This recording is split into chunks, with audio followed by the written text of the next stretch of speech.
Hi, welcome back. ಇದು next day ನಾನು continue ಮಾಡ್ತಾ ಇರೋದು. ಇವಾಗ ಟೈಮು ಮಧ್ಯಾಹ್ನನೇ ಆಗಿದೆ ಅಂದ್ಕೊಳ್ಳಿ. ನೆನ್ನೆ ನೈಟ್ ಮನ್ನು ಅರೌಂಡ್ ಒಂದು 11:15 ಹಂಗೆ ಹೊರಟ್ರು. ಅವ್ರ ಫ್ರೆಂಡ್ ಕೆಲಸ ಮುಗಿಸ್ಕೊಂಡು ಬಂದಿದ್ದು ಲೇಟ್ ಆಯಿತು. ಸೊ ನೆನ್ನೆಲ್ಲ ಫುಲ್ ಮಾತಾಡ್ಕೊಂಡು ಕೂತ್ಕೊಂಡಿದ್ವಾ.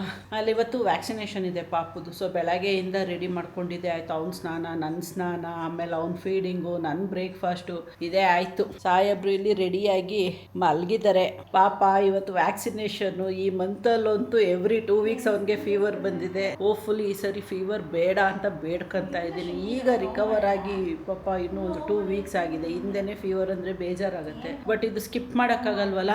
ಅದಕ್ಕೆ ಒಂದ್ಸರಿ ಡಾಕ್ಟರ್ ಹತ್ರ ಹೋಗಿ ಅಡ್ವೈಸ್ ತಗೊಂಡು ಆಮೇಲೆ ಹೋಗಿ ಹಾಕ್ಸೋಣ ಅಂದ್ಕೊಂಡಿದ್ದೀನಿ. ಅಲ್ಲೇ ಪಕ್ಕನೇ ರೂಮು. ಯಾಕೆ ಈಗ ಇನ್ನೂ ರಿಕವರ್ ಆಗಿರೋದ್ರಿಂದ ಹಿಂದೆನೇ ಪುನಃ ಟೆಂಪ್ರೇಚರ್ ಸ್ಟಾರ್ಟ್ ಆದರೆ ಅದಕ್ಕೆ ಅವ್ರು ನೋಡೋಣ. ಅವ್ರನ್ನ ಫಸ್ಟ್ ಕೇಳ್ತೀನಿ. ಮೊನ್ನೆ ಹೋದಾಗ ಫಾಲೋ ಅಪ್ಪಿಗೆ ಮರ್ತ್ಬಿಟ್ಟೆ ನಾನು. ಅವತ್ತೇ ಕೇಳ್ಕೊಂಡಿದ್ರೆ ಕರೆಕ್ಟ್ ಇರೋದು. ಇವತ್ತೊಂದ್ಸರಿ ಕೇಳ್ಕೊಂಡು ಅವ್ರು ಓಕೆ ಹಾಕ್ಸಿ ಅಂತಂದರೆ ಹಾಕಿಸ್ತೀನಿ, ಇಲ್ಲ ಇನ್ನೊಂದು ಸ್ವಲ್ಪ ದಿನ ಬಿಟ್ಟು ಹಾಕ್ಸಿ ಅಂತಾರೆ ವಾಪಸ್ ಕರ್ಕೊಂಡು ಬರ್ತೀನಿ. ನೋಡೋಣ ಏನು ಡಾಕ್ಟ್ರು ಹೇಳ್ತಾರೆ ಅಂತ. ಲೇಟಾಗಿ ಹೋಗಿದೆ, ಹೊರಡೋಣ. ವ್ಯಾಕ್ಸಿನೇಷನ್ಗೆ ವೆಯ್ಟ್ ಮಾಡ್ಕೊಂಡು ಕೂತಿದ್ದೀನಿ. ಒಳಗಡೆ ಒಂದು ಮಗುಗೆ ನಡೀತಾ ಇದೆ. ಇದು ವ್ಯಾಕ್ಸಿನೇಷನ್ ರೂಮು, ಅದು ಡಾಕ್ಟರ್ ರೂಮು. ಅಲ್ಲಿ ತೋರಿಸ್ಕೊಂಡು ಕೇಳ್ಕೊಂಡು ಬಂದೆ.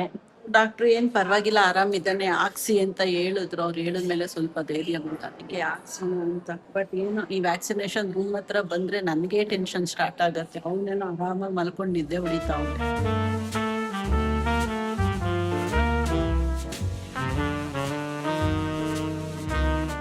ಹಾಸ್ಪಿಟಲಿಂದ ಮನೆಗೆ ಬಂದವಳೆ ಕಂಪ್ಲೀಟ್ ಡಿಸ್ಕನೆಕ್ಟ್ ಆಗೋಗ್ಬಿಟ್ಟಿದ್ದೀನಿ ನಾನು.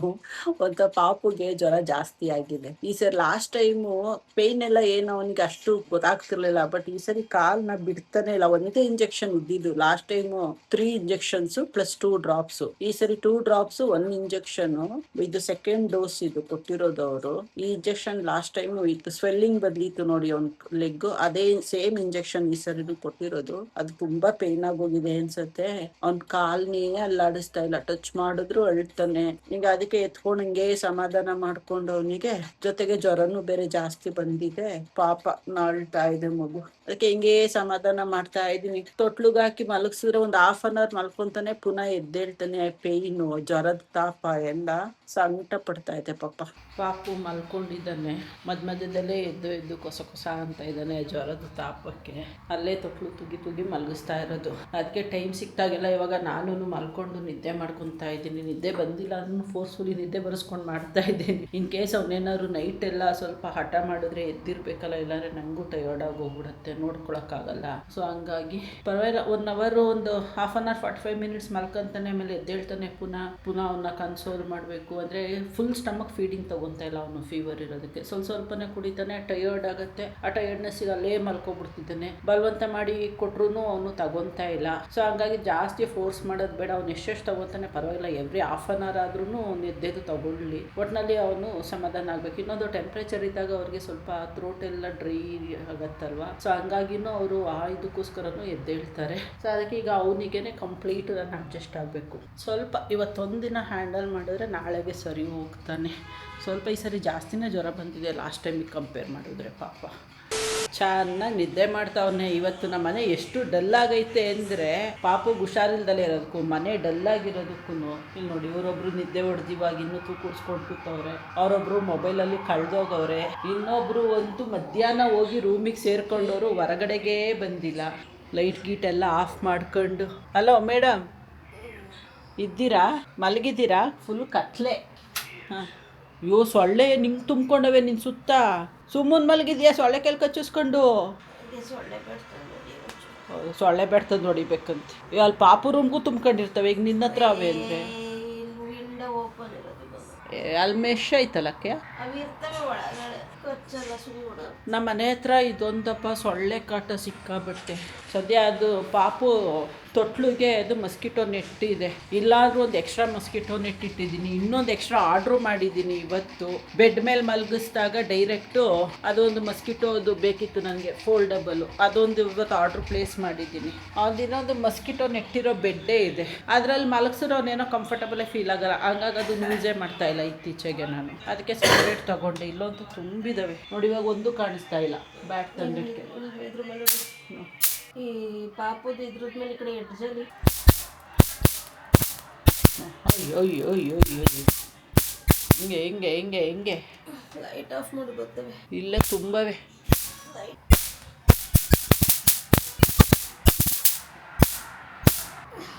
ಇಷ್ಟು ಸೊಳ್ಳೆಲಿ ಇದ್ದಲ್ಲ ನೀನು. ನಾನು ಬಂದಿದ್ದಕ್ಕೆ ಬಚಾವಾದೆ ನೀನು. ನಿನ್ನೆ ಕಷ್ಟ ಇಲ್ಲ ಅಂದಿರ ತಿಂದಾಕ್ಬಿಟ್ಟಿರೋ ಹೊಡ್ಕೊಂಡು ನಿನ್ ತಲೆಗೆ. ಹೆಂಗೋ ನಮ್ಮ ಅಕ್ಕ ನಾನು ಬಂದಿದ್ದಕ್ಕೆ ಬಚಾವಾದ್ರು. ಬರ್ತೀನಿ ಸೊಳ್ಳೆಗಳು ಹೊಡೆದ್ಬಿಟ್ರು. As usual last time swelling ಬಂದಿತ್ತಲ್ಲ ಕಾಲು, ಅದೇ ಥರ ಸ್ವೆಲ್ಲಿಂಗ್ ಬಂದಿದೆ. ಇವತ್ತು ಕೊಟ್ಟಿದ್ದು ಅದೇ ಇಂಜೆಕ್ಷನ್. ಲಾಸ್ಟ್ ಟೈಮ್ ಸ್ವೆಲ್ಲಿಂಗ್ ಬಂದಿದ್ದೇನೆ ಹೇಳಿದರು. ಲಾಸ್ಟ್ ಟೈಮ್ ಸ್ವೆಲ್ಲಿಂಗ್ ಬಂದಿದ್ರೆ ಈ ಟೈಮು ಬರುತ್ತೆ, ಲಾಸ್ಟ್ ಟೈಮ್ ಫೀವರ್ ಬಂದಿದ್ರೆ ಈ ಟೈಮು ಬರುತ್ತೆ, ಸೊ ಬಿ ಪ್ರಿಪೇರ್ಡ್ ಅಂತ. ಮೆಂಟಲಿ ಪ್ರಿಪೇರ್ ಅಂತೂ ಆಗಿದೆ ನಾನು ಎಲ್ಲದಕ್ಕೂ. ಬಟ್ ಲಾಸ್ಟ್ ಟೈಮ್ಗಿನ ಈ ಟೈಮ್ ಸ್ವಲ್ಪ ಸ್ವೆಲ್ಲಿಂಗ್ ಜಾಸ್ತಿ ಆಗಿದೆ. ಮೇ ಬಿ ಸೆಕೆಂಡ್ ಡೋಸ್ ಅಲ್ವಾ, ಪವರ್ ಜಾಸ್ತಿನೋ ಏನೋ ಗೊತ್ತಿಲ್ಲ ನಂದು. ಅದು ಎಲ್ಲ ಓಸನ್ನು ದಪ್ಪ ಇತ್ತು ಅದನ್ನು.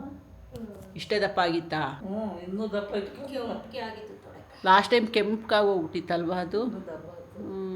ಕಾಲನ್ನ ಓಸನ ಇಷ್ಟು ಆಡಿಸ್ತಾನೆ ಇರಲಿಲ್ಲ. ಫುಲ್ ಸ್ವೆಲ್ಲಿಂಗ್ ಬಂದ್ಬಿಟ್ಟಿದೆ ಪಾಪ. ಆಸೆ ಟ್ರೈ ಮಾಡ್ತಾನೆ. ಅದಕ್ಕೆ ಮುದ್ದು ಮಾಡಿ ಅಂತ ಕೇಳ್ತಾವ್ರೆ. ಅದಕ್ಕೆ ಅವ್ರ ತಾತ ಕೂರಿಸ್ಕೊಂಡು ಮುದ್ದು ಮಾಡುತ್ತಾ ಅವ್ರೆ. ಕೆಳಗಡೆ ಮಲ್ಕೊಳ್ಳಲ್ವಂತೆ, ಕೈಯಲ್ಲೇ ಇರಬೇಕಂತೆ, ಮುದ್ದು ಮಾಡಬೇಕಂತೆ. ಅದಕ್ಕೆ ನೀನು ಅವನ ಬಗ್ಗೆ ಏನು ಮಾತಾಡಕ್ ಹೋಗ್ಬೇಡ. ಇಲ್ಲ, ಅವನ ಬಗ್ಗೆ ಏನು ಮಾತಾಡಲ್ಲ. ಅದಕ್ಕೆ ನೋಡಿ ಸುಮ್ಮನೆ ಇರ್ತಾನೆ. ನೀನು ಯಾರು ಮಾತಾಡೋ ಅಳ್ತಾನೆ. ಅವನಿಗೆ ಅವನ ಬಗ್ಗೆ ನಾವು ಮಾತಾಡಿದ್ರೆ ಇಷ್ಟ ಆಗಲ್ಲ.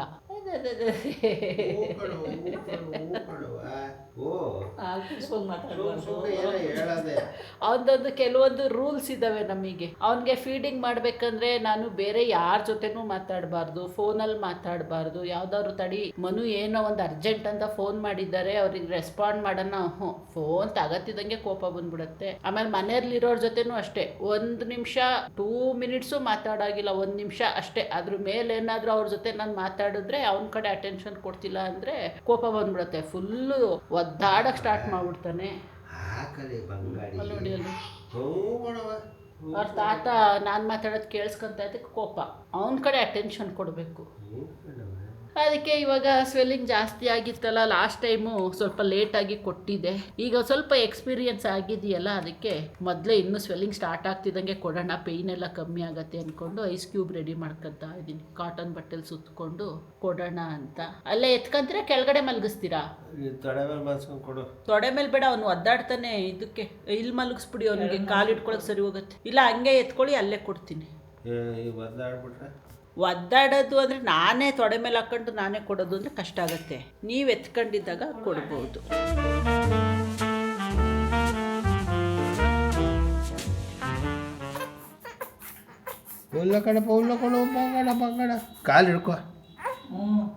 ಕಾಲು ಹಿಡ್ಕೊಂತಾರ, ಫ್ರೀ ಬಿಡಬೇಕು ಅವ್ರನ್ನ. ಏನದು ಜಸ್ಟ್ ಟಚ್ ಮಾಡೋದಷ್ಟೇ ಅದು.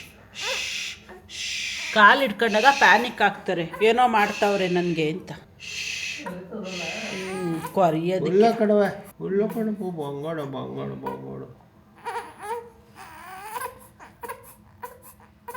ಹುಲ್ಲು ಕೊಡೋ ತುಟಿ. ಅಯ್ಯೋ ತುಟಿ ಮಾಡ್ಕೊಳ್ಳೋದು ನೋಡಿ ಅಪ್ಪೋ.